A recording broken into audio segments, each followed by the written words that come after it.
Next sari cream and red. So ఇందులో వచ్చేసి small border and big border అయితే వచ్చేస్తుంది. పైన వచ్చేసి కంప్లీట్గా రుద్రాక్ష బూటాస్ అండ్ నెమ్లీ ప్యాటర్న్తో ప్యూర్ కంచి టైప్లో అయితే వీవింగ్తో బార్డర్ అనేది వచ్చేసింది. కింద అగైన్ ది సేమ్ రిపీట్ అవుతుంది. మధ్యలో కడీ ప్యాటర్న్ కూడా వస్తుంది. So almost 10 inches of border అయితే వచ్చేస్తుంది.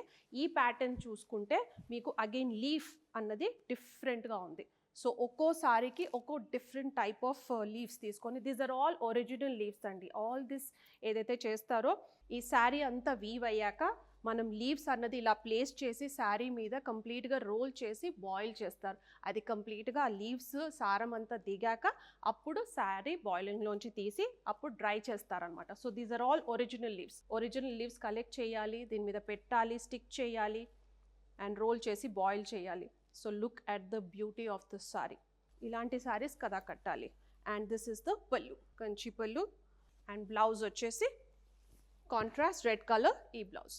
బ్లౌజ్ ఎందుకు తీసేస్తారు అని అంటే శారీ అంతా బాయిల్ చేయాలి కాబట్టి ఇది వీవ్ అయ్యాక ఇది కట్ చేసి పెట్టేస్తారు. అందుకనే మీకు దీనికి వేరియేషన్ అన్నది ఉంటుంది. బికాస్ ఇది కంప్లీట్గా బాయిల్ అవుతుంది కాబట్టి మీకు ఆ క్రష్ లుక్స్ పెన్ కలంకారీ లాగా కొంచెం క్రష్ లుక్ వస్తుంది.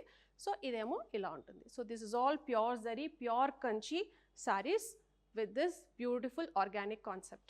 Overall look of the saree.